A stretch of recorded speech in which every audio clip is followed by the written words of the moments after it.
Hello. See, இன்னைக்கு வீடியோவில் வந்து பார்த்தீங்கன்னா நேற்று பார்லிமெண்ட்டில் வந்து நடந்த ஒரு டிபேட், அதாவது தொல் திருமாவளவன் வெர்சஸ் நிர்மலா சீதாராமன் மேடம் அவங்க ரெண்டு பேருக்கும் நடந்த ஒரு ஸ்பீச்சை வச்சு தான் இன்றைக்கி நான் இந்த வீடியோவில் ஃபுல்லாகவே இந்தியன் கான்ஸ்டிடியூஷன் அப்படிங்கிற ஒரு தீமில் பேச போகிறேன். சரிங்களா? இப்போ நான் அந்த வீடியோ கிளிப்பிங் போடுறேன், பார்த்துட்டு வாங்க. அரசமைப்பு சட்டத்தில் ஆர்டிகிள் 47 உறுப்பு எண் 47 டைரக்டிவ் பிரின்சிபல்ஸ் மிக முக்கியமான ஒரு வழிகாட்டுதலை தருகிறது. இந்திய அளவிலே இந்திய ஒன்றிய அரசு போதைப் பொருள்களையும் சாராயத்தையும் முழுமையாக நீக்குவதற்கு விலக்குவதற்கு உரிய நடவடிக்கைகளை மேற்கொள்ள வேண்டும் என்று வழிகாட்டி இருக்கிறது. அதன் அடிப்படையில் 1954 ஒரு கமிட்டி உருவாக்கப்பட்டது, மதுவிலக்கு விசாரணை குழு. அது அளித்த அறிக்கை 1958 நடைமுறைப்படுத்த வேண்டும் என்று பரிந்துரைத்தது. ஆனால் இந்திய ஒன்றிய அரசு இதுவரையில் அதை நடைமுறைப்படுத்துவதற்கு எந்த முயற்சியையும் மேற்கொள்ளவில்லை.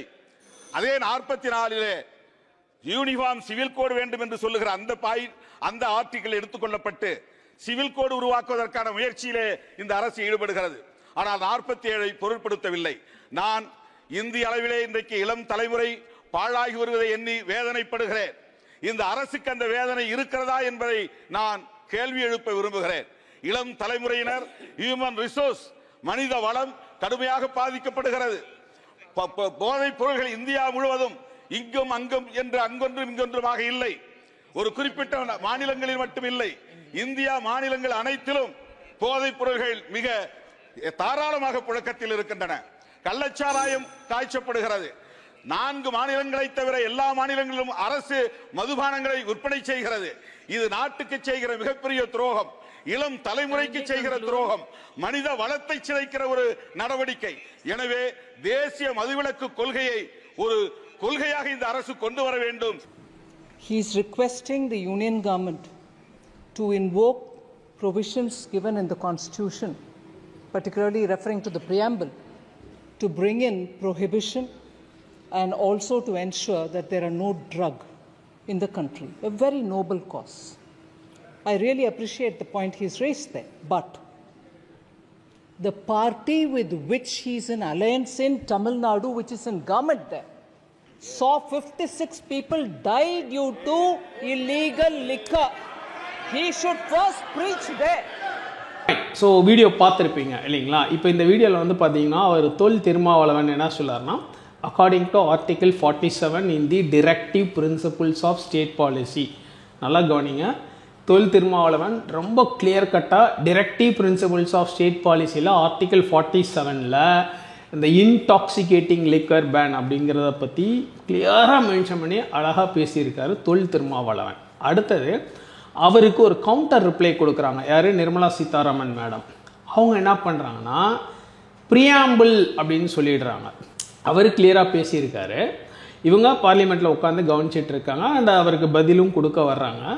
அவர் கிளியராக directive principles of state policy article 47 சொல்லியிருக்காரு. ஆனால் இவங்க வந்து பேசும்போது ப்ரியாம்பிள் அப்படின்னு சொல்லியிருக்காங்க. இது எவ்வளோ பேர் ரொம்ப மைன்யூட்டாக அந்த வீடியோவில் நோட்டீஸ் பண்ணிங்கன்னு தெரில. நோட்டீஸ் பண்ணனா திருப்பி ஒரு தடவை பேக்கில் போய் பார்த்துட்டு வந்துடுங்க. எதுக்கு நான் இதை இங்கே ரொம்ப கிளியராக ஸ்பெசிஃபை பண்ணுறேன்னா, நிர்மலா சீதாராமன் மேடம் வந்து ஒரு பார்லிமெண்டேரியன், டிஃபென்ஸ் மினிஸ்டராக இருந்திருக்காங்க, ஃபினான்ஸ் மினிஸ்டராக இருந்திருக்காங்க, இப்போ திருப்பி இன்னொரு டேர்ம் வந்துட்டாங்க. ஸோ அந்த கிளியராக கேட்டு பேசியிருக்கணும் அப்படிங்கிறது என்னோட ஒரு எதிர்பார்ப்பு. சரிங்களா? அண்ட் அவர் கிளியராக சொல்லியிருக்காரு, சொல்லலைனாலும் பரவாயில்ல. அவர் அப்போ தான் அந்த ஸ்பீச்சில் டிரெக்டிவ் பிரின்சிபல்ஸ் ஆஃப் ஸ்டேட் பாலிசின்னு சொல்லியிருக்காரு. ஆனால் இவங்க சொல்லும்போது பிரியாம்பிள்னு மாற்றிட்டாங்க.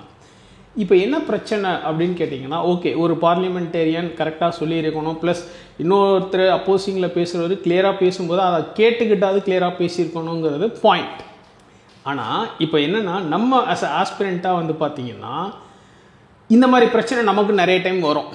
என்ன அப்படின்னீங்கன்னா, ரொம்ப ஈஸியான விஷயங்களை, இப்போ ஃபார் எக்ஸாம்பிள் இந்த வருஷம் பிலிம்ஸ்லேயே பார்த்தீங்கன்னா ரொம்ப ஈஸியான கொஸ்டின் பேப்பர் தான், ஆனால் நிறைய கன்ஃபியூஷன், நிறைய டவுட்ஸ், இந்த மாதிரி மாட்டிக்கிட்டு தான் இந்த ஈஸியான பேப்பரில் கூட நிறைய பேர் கிளியர் பண்ண முடியாமல் போயிடுச்சு. இது எப்போவுமே ஒரு ஆஸ்பிரண்ட்டுக்கு நடக்கிற ஒரு பிரச்சனை தான். ஸோ ரொம்ப ஸ்பெசிஃபிக்காக சொல்லணும்னு கேட்டிங்கன்னா, இந்த கான்ஸ்டிடியூஷன் இந்தியன் பாலிட்டியிலேருந்து வர்ற மெஜாரிட்டி ஆஃப் த ப்ரிலிம்ஸ் கொஸ்டின்ஸுமே இப்படி தான் இருக்கும்.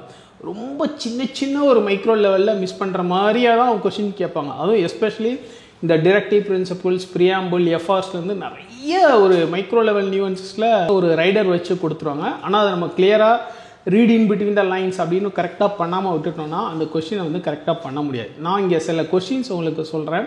இதெல்லாம் ப்ரீவியஸ் இயர் கொஸ்டின்ஸ். எப்படி வந்து எவ்வளோ சிக்னிஃபிகண்ட் அந்த reading between the lines and especially இந்த ப்ரியாம்பிள், டிபிஎஸ்பி, எஃப்ஆர்ஸில் இருந்து அப்படிங்கிறதுக்கு நான் பழைய கொஸ்டின்ஸ், ஃபியூ கொஸ்டின்ஸ் இப்போ நான் உங்களுக்கு இங்கே இல்லஸ்ட்ரேட் பண்ணி காட்ட போகிறேன். சரிங்களா? கொஸ்டின் நம்பர் 1 என்னன்னு கேட்டிங்கன்னா, இது வந்து 2020 கேட்ட பழைய question. Which part of the Constitution of India declares the ideal of a welfare state? Option A, directive principles of state policy. Option B, fundamental rights. Option C, preamble. Option D, 7th schedule. அதே மாதிரி இன்னொரு question பாருங்க. In India, separation of judiciary from executive is enjoined by A, the preamble of the Constitution. B, a directive principle of state policy. C, the 7th schedule. D, the conventional practice. சரிங்களா? அதுக்கப்புறம் இன்னொரு question பாருங்க.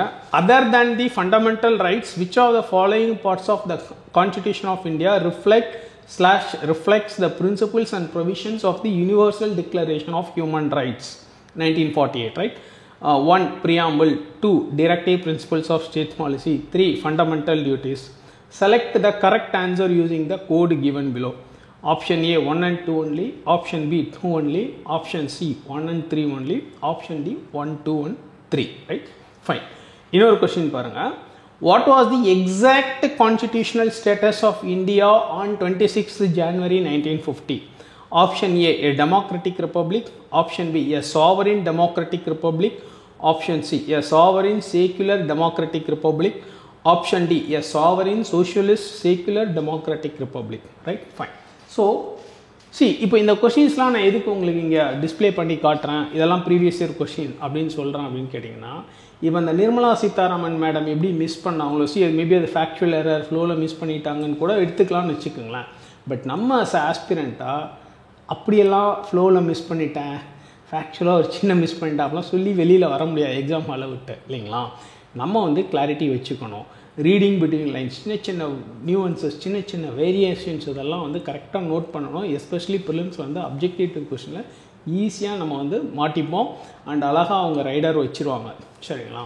So 2 விஷயம் இந்த வீடியோவில் நான் சொல்ல விரும்புகிறேன். என்னென்னா, ஃபஸ்ட்டு திங் வந்து ப்ராக்டிக்கலாக ஒரு பார்லிமெண்டேரியனாக நிர்மலா சீதாராமன் மேடம் வந்து கரெக்டாக கவனித்து கரெக்டாக பேசியிருக்கணும். அதில் தப்பு விட்டதுங்கிறது என்னால் ஒத்துக்கொள்ள முடியலை. ஓகே ஃபைன், ஒரு வேளை ஓகேப்பா விட்டுறலாம்ப்பா, ஒரு ஃப்ளோவில் விட்டுட்டாங்க, தப்பாயிடுச்சு, பரவாயில்லை, ஒன்றும் பிரச்சனை இல்லை. ஆனால் நம்ம ஆஸ்பிரண்ட்டாக அப்படி ஒரு எக்ஸ்கியூஸ் எடுத்துக்கவே முடியாது.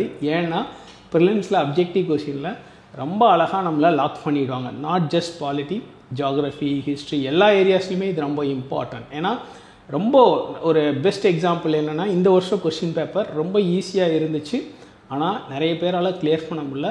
ஈஸியாக இருந்த பேப்பர்லேயும் சின்ன சின்ன மைக்ரோ லெவல் நியூவன்சஸில் ஆஸ்பிரன்ஸை நிறைய இடத்துல யூபிஎஸ்சி லாக் பண்ணிட்டான். இதுதான் உண்மை. சரிங்களா? நம்ம ப்ரிப்பரேஷன் வைஸ் வந்து ரொம்ப கிளியராக எந்த ஒரு டவுட், எந்த ஒரு ஃபேக்சுவல் எரரும் இல்லாத மாதிரி முடிஞ்ச அளவுக்கு படிச்சுக்கிறது நல்லது. சரிங்களா? Wish you all the very best. Thank you.